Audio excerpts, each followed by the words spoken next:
that I will always be there. Can I tell you I'll always be there?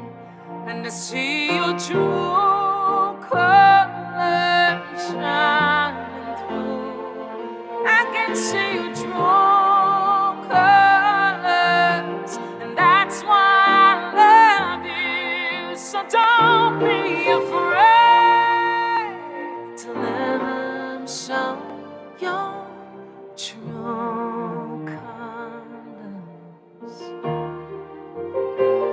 Your true colors are beautiful, like a rainbow. Oh, like a rainbow.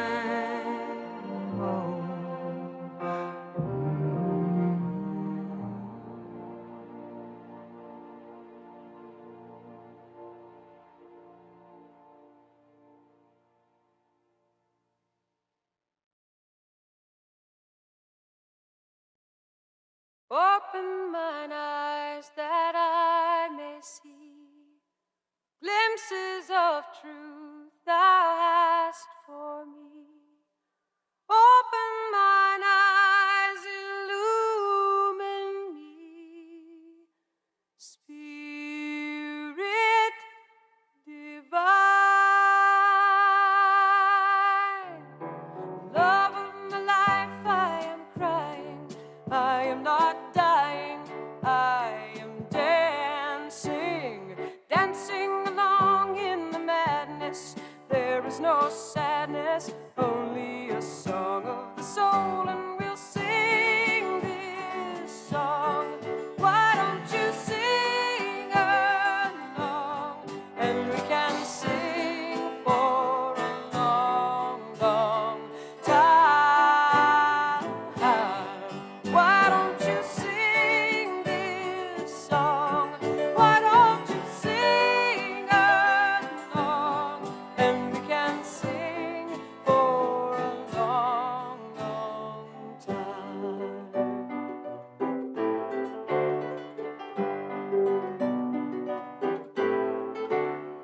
What do you do for your living?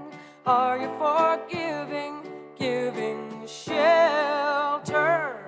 Follow your heart, love will find you, truth will unbind you. Seek out a song of the soul, and we'll sing this song.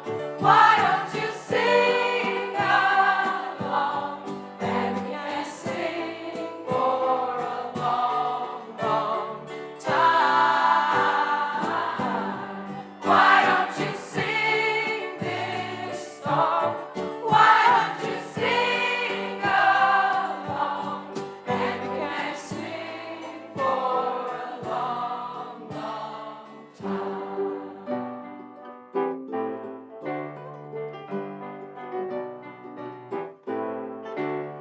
Come to your life like a warrior, nothing will bore you, you can be happy. Let in the light, it will heal you, and you can feel you, and sing out a song of the soul, and we'll sing this song. Why don't you sing along, and we can sing for a long, long time.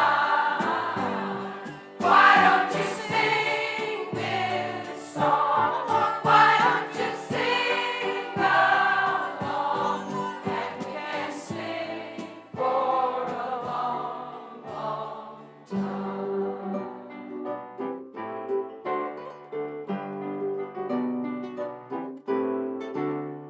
Love of my life, I am crying, I am not dying, I am dancing, dancing along in madness. There is no sadness, only a song of the soul, and we'll sing this song. Why don't you sing along, and we can sing for a long, long time. Why don't you sing this song?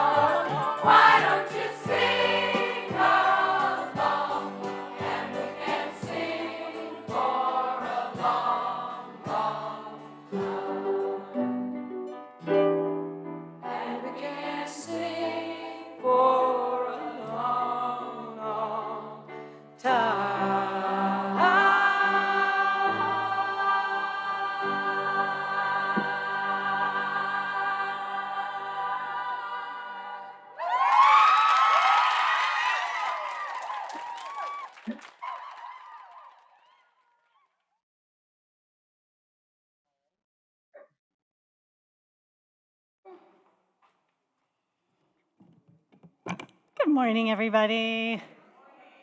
Welcome. I'm Nicole Fitzhugh. I am a member of the Board of Trustees. And we are all so glad that everyone is here this morning at First Unitarian Church of Oakland.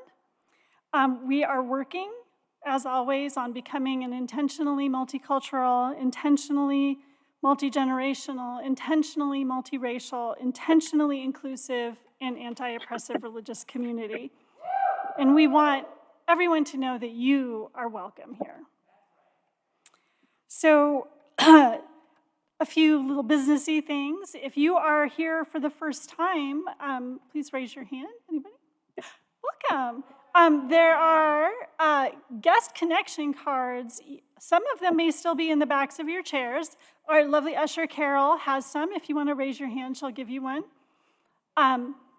These are really helpful for us as welcoming community members to get to know you and what you're interested in here at church. Additionally, after service, there will be a 10-minute newcomer orientation led by Emily Stoper. There's Emily right there. She'll meet you right down here in front of the chancel and answer questions that you have and let you know what's going on. We also have a potluck today after service in Venti Hall, which is the big room over here to the right. Bring your appetite. If you didn't bring food, that's okay too.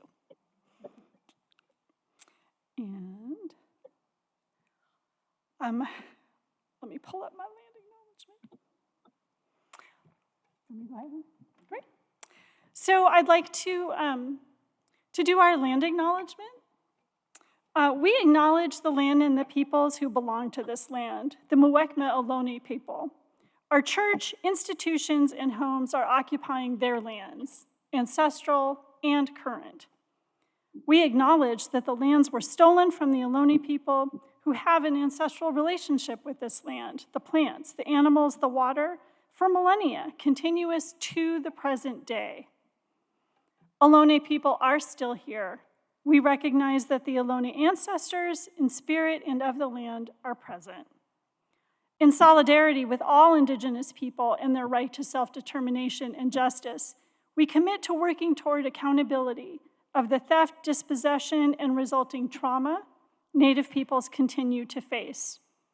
We commit to being active partners towards the healing of the intergenerational trauma which persists to this day.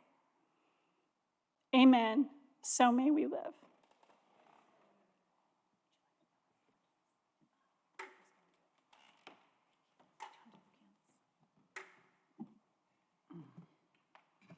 A deep thank you to Nicole Fitzhugh, who stepped into that role at 10:31 when the person we thought who was going to do it did not show up.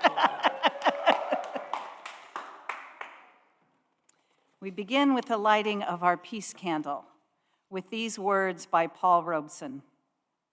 I shall take my voice wherever those who want to hear the melody of freedom or the words that might inspire hope and courage in the face of despair and fear. My weapons are peaceful, for it is only by peace that peace can be attained.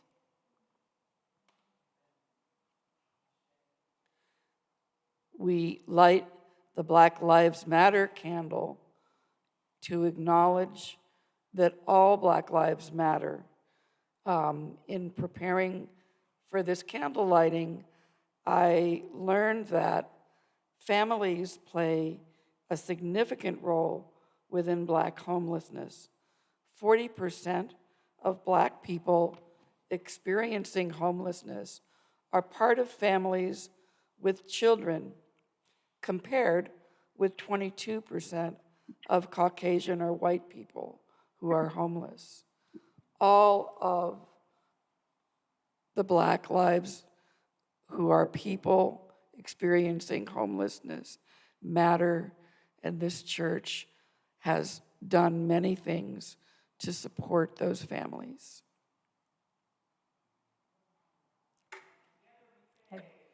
And together we say, Black Lives Matter.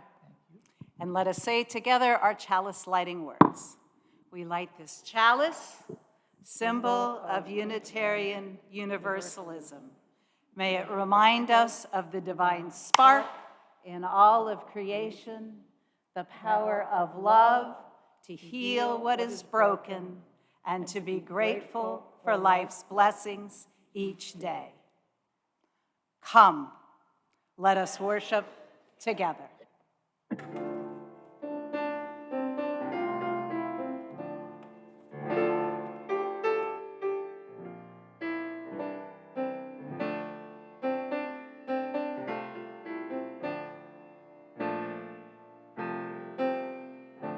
Will you please rise in body or spirit and join us in our opening hymn?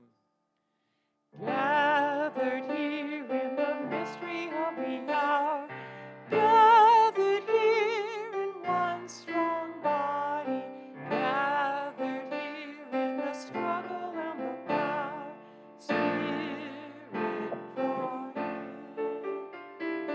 Gathered here in the mystery of the hour, gathered here in one strong body, gathered here in the struggle and the power, Spirit draw near.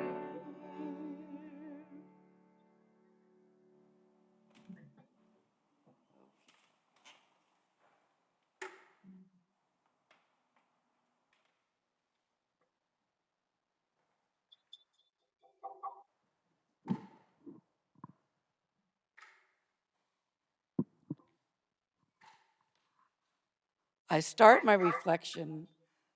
By the way, I'm Debbie Kaplan, and happy to be here this morning.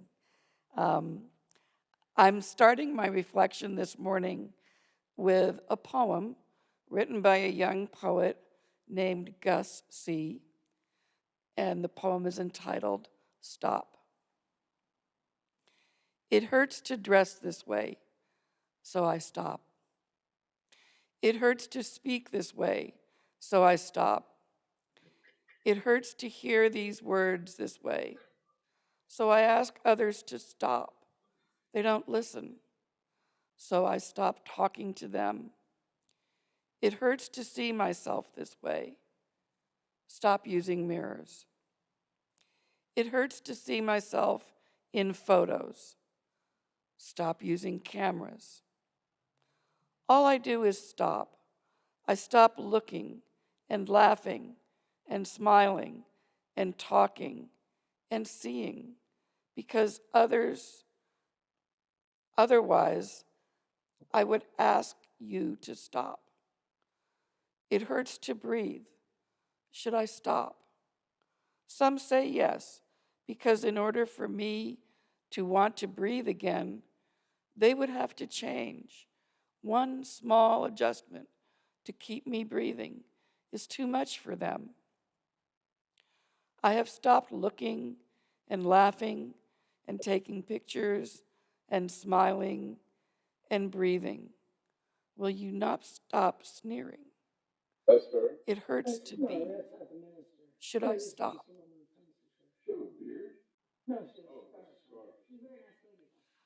I read many poems by young trans people to put together my reflection today, and many of them are about this kind of pain, and I found it heartbreaking to read their words. I kept thinking, they're just kids.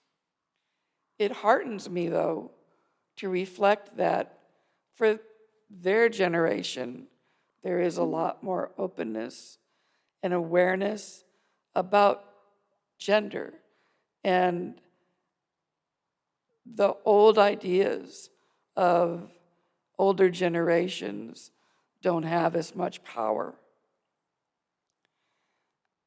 And I realized, I've known for a while and observed that these changes really are generational, and younger people are creating very different ways of being human and understanding the many, many individual expressions that people ought to have about who they are. And I've developed a new understanding of what it means to share pronouns. As this new custom began to be adopted around me, I confess that it seemed kind of strange. I didn't really get it. And I tended to think, well, what pronouns will I use? And am I going to offend somebody if I don't use this one or that one? Should it be she? Should it be they? I don't know. And from the reading that I've been doing lately, I came to understand it really doesn't matter because it's not about me. It's a way to express to everybody in whatever room I'm in that I'm really open to whatever gender expression anybody and everybody in the room has. And so it's just a way of communicating that other people are safe and are not going to be hurt in the room that I am in. And that's my hope for this place. And I've noticed we tend not to be doing the pronouns so much anymore. It sort of seemed like a fad we did, and then we stopped. And I'm now understanding and committed personally that it is an important thing for me to do every place I go so that everybody who is with me knows that they are safe with me. Thank you.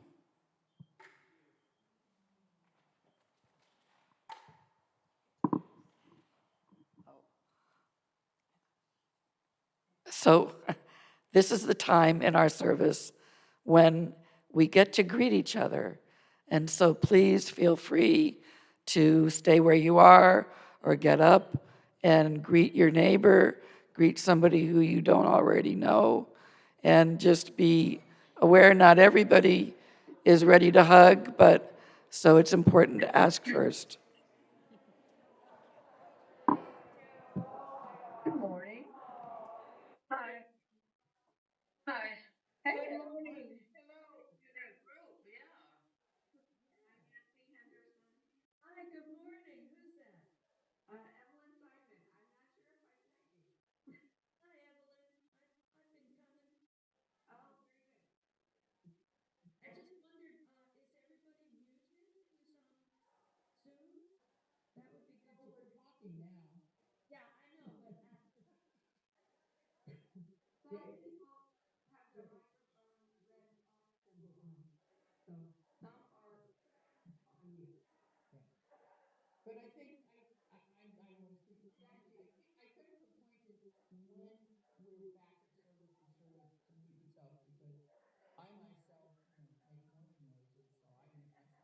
But some people have conversations that we can all hear. I didn't notice. I didn't actually mute mine, so I knew that was fine. No, I know your voice, so. Oh, good. Good morning, Rena. Are you running the Zoom show, Rena?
Oh, great, thank you.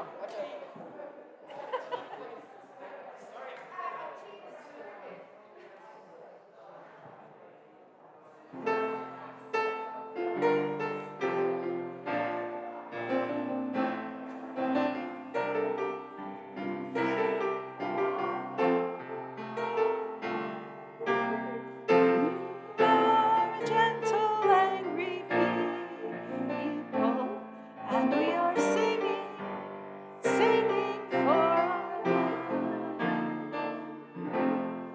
Before we continue the hymn, I want to acknowledge that this song was written by Holly Near in the aftermath of the assassination of Harvey Milk, and that is the origin of the words, "We are a gentle, angry people." Please sing us. Let's do that first verse again. That was lovely. Here we go. You're a gentle, angry people, and we are singing for our lives. We are a gentle, angry people, and we are singing for our lives. We are a justice-seeking people, and we are singing for our lives.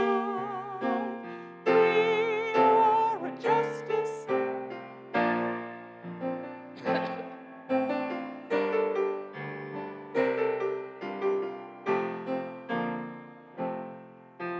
We are young and old together, and we are singing for our lives. We are young and old together, and we are singing for our lives. We are a land of many colors, and we are singing for our lives. We are a land of many colors, and we are singing for our lives. We are trans and cis together, and we are singing for our lives. We are trans and cis together, and we are singing for our lives. We are straight and gay together, and we are singing for our lives. We are straight and straight together, and we are singing for our lives. We are a gentle, angry people, and we are singing for our lives. We are a gentle, angry people, and we are singing for our lives.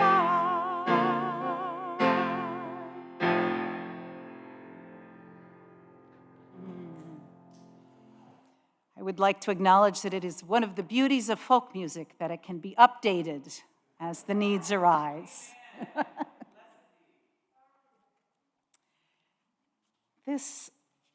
I am going to read excerpts from a poem by one of my favorite authors, Pat Parker, who was a Black lesbian poet and activist living in Oakland until her untimely death in 1989 of breast cancer. This is from an untitled poem in the book Movement in Black. Boots are being polished, trumpeters clean their horns, chains and locks are forged, the crusade has begun. Once again, flags of Christ are unfurled in the dawn, and cries of soul saviors sing, apoplectic on airwaves. Citizens, good citizens all, parade into voting booths and self-righteously X away our right to life. So I must make assessment, look to you and ask, where will you be when they come? They will not come a rolling mob through the streets, but quickly and quietly move into our homes and remove the evil, the queerness, the faggotry, the perverseness from their midst. They will come because we are defined as opposite, as perverse, and we are perverse. Every time we watched a queer hassled in the streets and said nothing, it was an act of perversion. Every time we let a lesbian mother lose her child and did not fill the courtroom, it was an act of perversion. Every time we let straight relatives bury our dead and push our lovers away, it was an act of perversion. And they will come. They will come for the perverts. And where will you be when they come?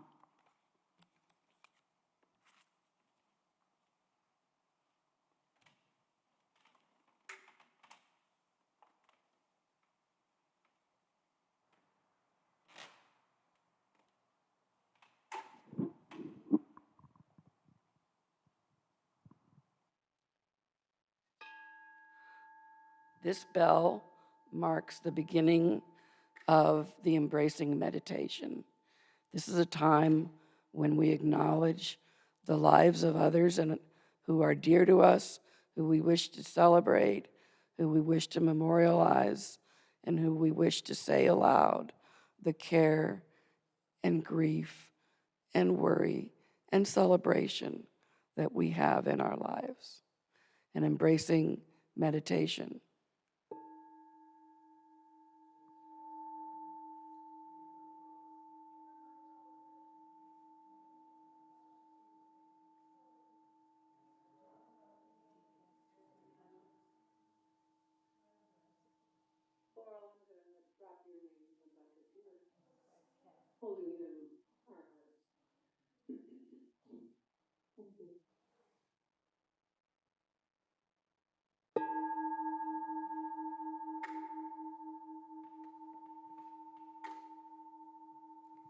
And together we say, we hold them in our care.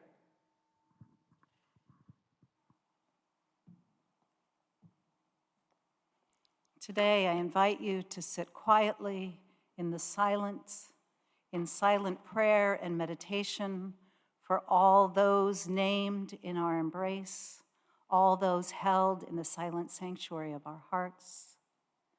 May we reach out seeking comfort. May we reach out giving comfort. A silent meditation.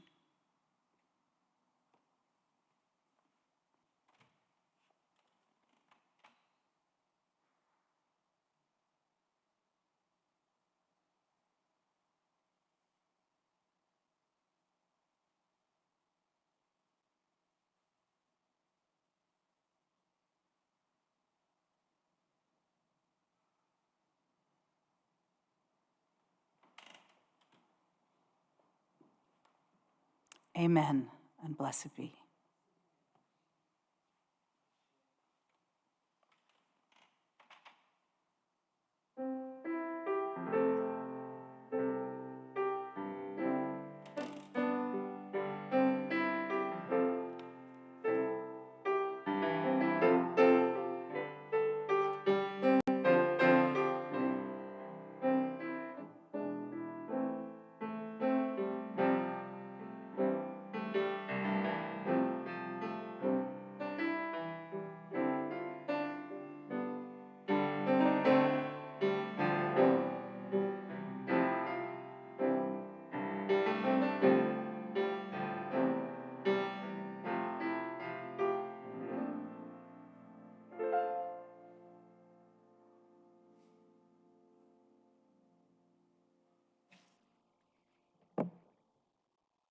Welcome to Pride, everyone.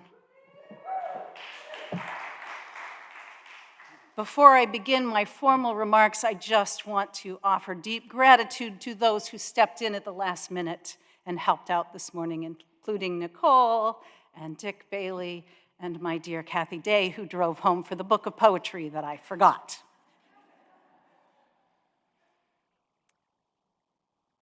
I'm waiting for the slide. Do we have the, yes. Just gonna give you a minute to read that. The quote here on the screen is from Pastor Stan Mitchell, an evangelical preacher raised in the Pentecostal tradition, who came to the revelation some years ago that God's love, as we Universalists have long understood, God's love is not dependent upon a particular action, belief, set of behaviors. And in that revelation, he understood the damage being done to LGBTQIA congregants in the tradition from which he came. I first learned of this quote as part of a long Facebook post from the dear Dick Bailey. If you're not friends with Dick on Facebook, I highly recommend it. This quote jumped out at me. If you claim to be someone's ally but aren't getting hit by the stones thrown at them, you are not standing close enough. It made me ask myself, if I'm not feeling the sting of those stones, am I standing close enough to those I claim to love and be ally to? When I was asked to preach this Sunday, I said yes, knowing it would allow me time to explore this question and bring it to you, my beloved congregants. In this time of intense backlash against the Pride movement, are we as Unitarian Universalists, as individuals, as a congregation, and as a movement, standing close enough to our lesbian, gay, non-binary, questioning, and queer neighbors?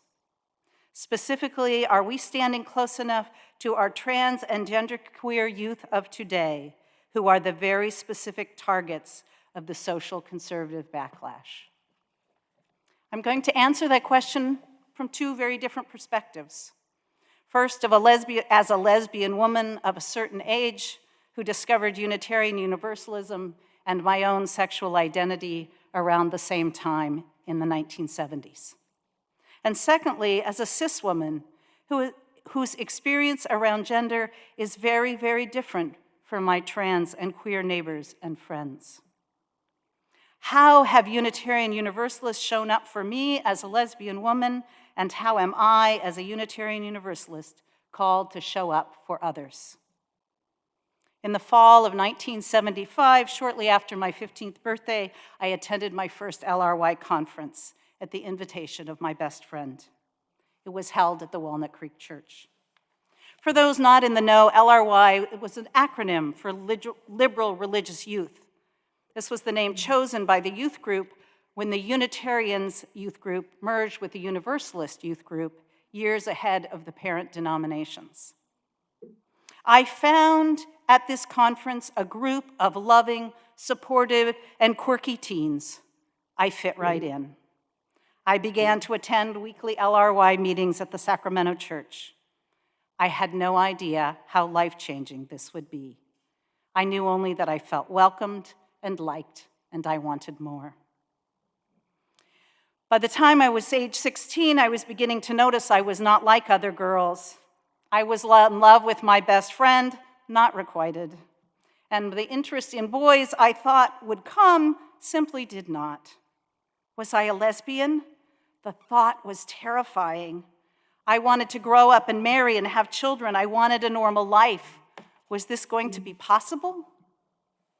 Around this time, Anita Bryant launched her Save Our Children campaign as part of the initial backlash against gay pride back in the 70s. I took it as a personal affront. I had been watching Anita peddle orange juice for years. She looked so clean and wholesome, surrounded by her 4 little blonde children. And now she hated me. Why? Anita Bryant claimed that gays and lesbians recruited children. I assure you I had not been recruited. I had simply come into understanding who I was. And how could I, the most sought-after babysitter in the neighborhood, be a threat to children?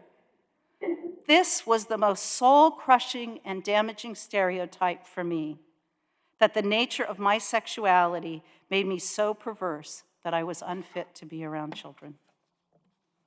In high school that year, I had a substitute teacher come in and put a pile of bumper stickers on the desk in front of him. He invited students to come forward and take one if they wanted. They read, "Drink Florida orange juice." He laughed and said that in his own car there was a second bumper sticker so that the whole phrase read, "Drink Florida orange juice and drink it straight." Someone I had thought of as a friend went forward and took a bumper sticker. I felt baffled and numb. When I look back, I am heartbroken for that young woman. And I am angry at the school system that allowed that to happen. Contrast this with my experience in LRY.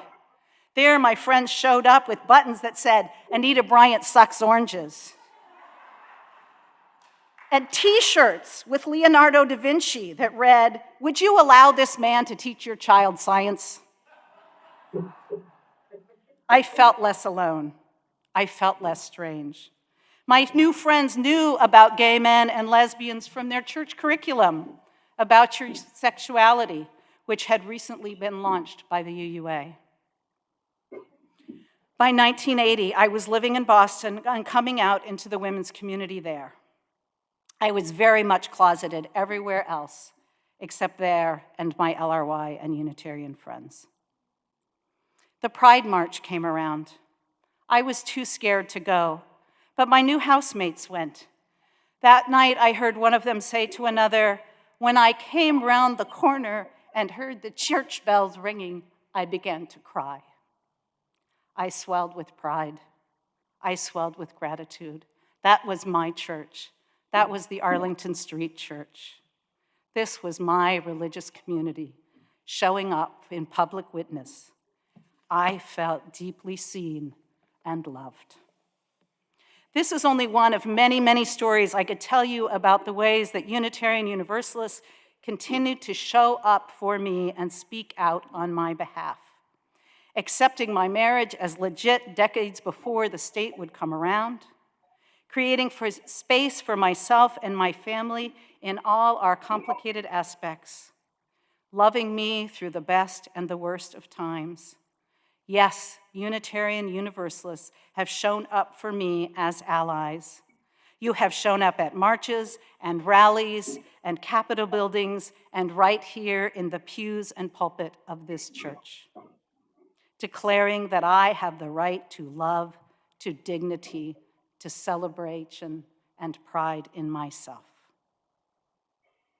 Preparing for the service has given me a chance to look back over the decades and see how far we have come from the days when I feared telling anyone how I felt, the decades of living dual lives, those who knew my true identity and those who did not. I could not imagine at 17 that there would be a day I would live openly as a lesbian, as a mother, a preschool teacher, and now as a therapist working with young children. Even with all that love and support I found along the way, it took a long time for the fear that I really was perverted, that I really was dangerous, to leave my soul. So this current backlash is disheartening, to say the least. The idea rising once again from Florida that somehow even knowing about the existence of gay and trans and genderqueer people is somehow a danger to children. The idea out of Tennessee that exposing to drag queens is grooming them for sexual exploitation. How dare they? How dare they put that on us again? The attacks on trans and genderqueer youth are especially disheartening. And here I am speaking as an ally. I have never known discomfort with my assigned gender. Being female is as deep and abiding part of my identity as being a lesbian. But I do not need to have the experience. I do not fully need to understand the experience to show up for those who do have that experience. That is what being an ally is about. To show up, to listen, to love, to speak back to those who would shame and harass and threaten the bodies and souls of our children and youth because they are different, because they cannot and will not conform to expectations of gender normalcy. My lone lived experience tells me how important Unitarian Universalists have been as allies to lesbian and gay men. So what about now? What about these current attacks? Are we showing up for today's youth, especially our gender nonconforming youth who feel very much under attack? Anti-drag bills, bathroom bills, bills banning trans youth from sports, bills denying appropriate medical care, even mental health care to trans people, bills threatening parents with the loss of their children for trying to help them be who they were meant to be. With this question in mind, are we standing close enough? I went looking for the Unitarian Universalist response. This led me to the website of Side with Love. Not surprisingly, this ministry was founded to support marriage equality and now has a number of jobs it does, including supporting gay and trans people. So I went to the website, and there I found a video called Preparing for Pride for Religious Professionals. I checked it out thinking maybe there would be information about putting together the Pride service. I could use some help. How to be inclusive, maybe even direct me to some readings or songs appropriate to today. Wow, I was way off.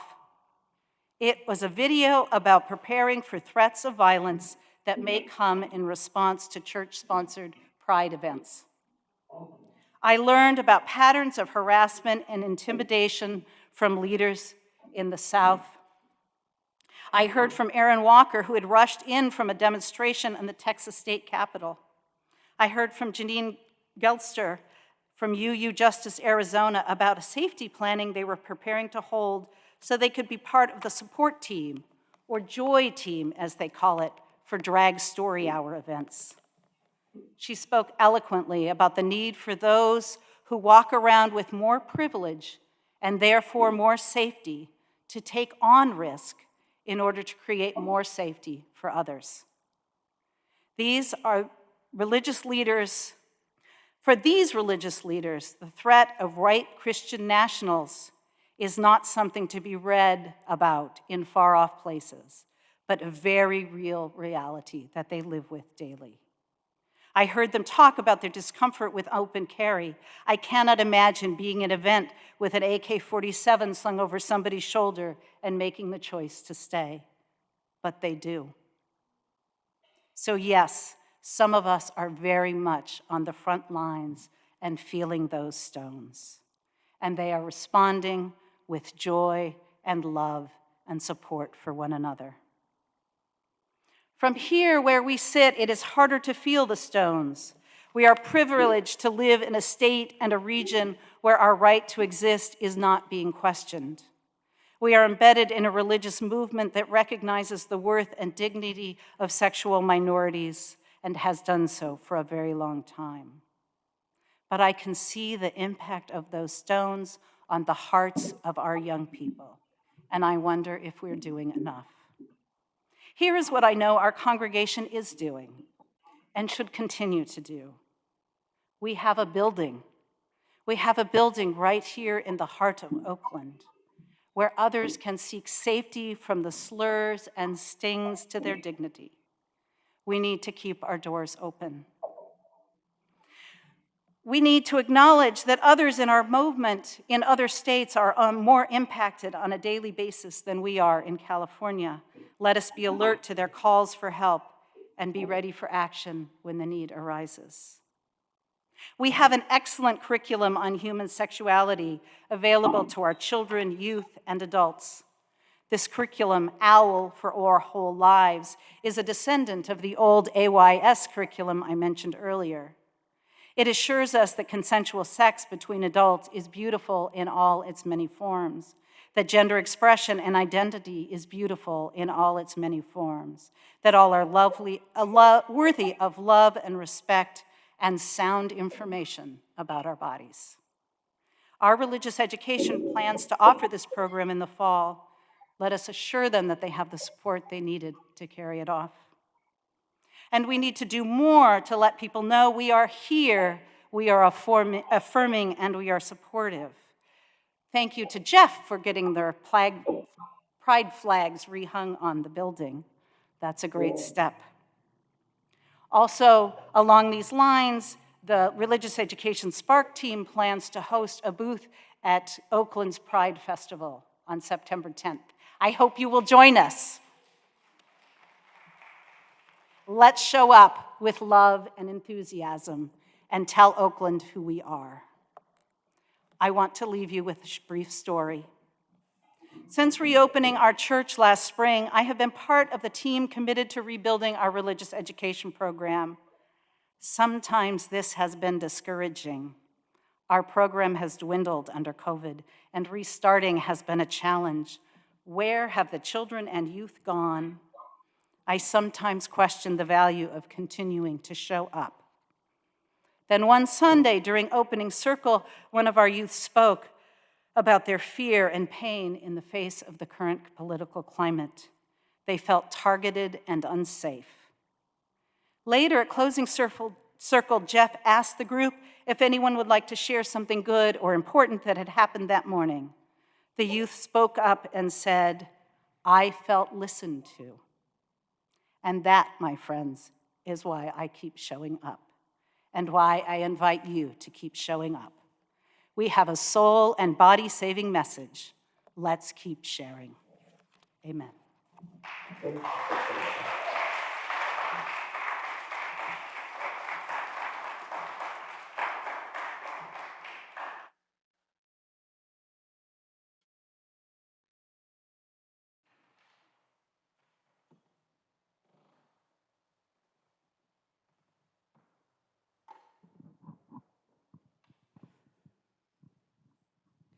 In order to keep showing up, to be the congregation that we all dream about and that many of us dreamed about when we were young, it takes all of us to be involved. We get involved by giving money. We get involved by becoming part of teams that are making things happen, because this is our church and we want to be able to offer our joy and love, as Trinka just talked about. May the ushers please come and pass around the baskets. Thank you.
Let us say the words of congregational commitment together.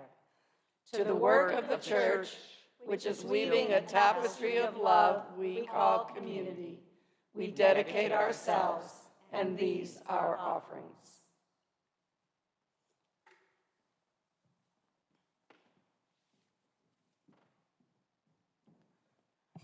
Marilyn didn't show up, so we don't have any announcements. I know you'll be really disappointed. But please do join us for potluck following the service in Venti Hall. Even if you brought nothing but your appetite, please join us. Oh, and there's a board meeting Tuesday night. Yahoo! And program council Monday night. get involved. And Women's Retreat in July. There's so much happening. Find out. Or ask any of us, and we will share it with you, because we're so excited about it.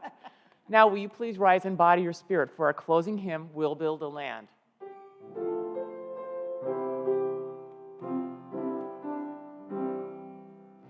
We'll build a land where we bind up the broken. We'll build a land where the captives go free, where the oil of gladness dissolves all mourning. Oh, we'll build a promised land that can be. Come, build a land where people together, anointed by love, may then create peace, where justice shall roll down like the waters, and peace like an ever-flowing stream. We'll build a land where we bring the good tidings to all the afflicted and all those who mourn, and we'll give them garlands instead of ashes. Oh, we'll build a land where peace is born. Come, build a land where people together, anointed by God, may then create peace, where justice shall roll down like waters, and peace like an ever-flowing stream. We'll build a land, building up ancient cities, raising up devastations from old, restoring ruins of generation. Oh, we'll build a land of people so bold. Come, build a land where people together, anointed by God, may then create peace, where justice shall roll down like waters, and peace like an ever-flowing stream. Come, build a land where the mantles of praises resound from spirits once faint and once weak, where the oaks of righteousness stand her people. Oh, come build the land, my people we seek. Come build a land where people together, anointed by God, may then create peace, where justice shall roll down like waters, and peace like an ever-flowing stream. And I invite you to turn toward the back. It's a hint for those who are newer. Their words are up here, too. So if you ever want to turn down before the end of the hymn, you can find the words above your head, too. Go ahead and move a little closer to one another. Touch hands or elbows, whatever you are comfortable with. Thank you for your presence here today. Thank you for your continued witness to gay and lesbian and trans and binary and questioning and queer people of all sorts. We are part of a proud religious community that declares all are worthy, all are welcome. Go forth and spread the word. Amen. Amen.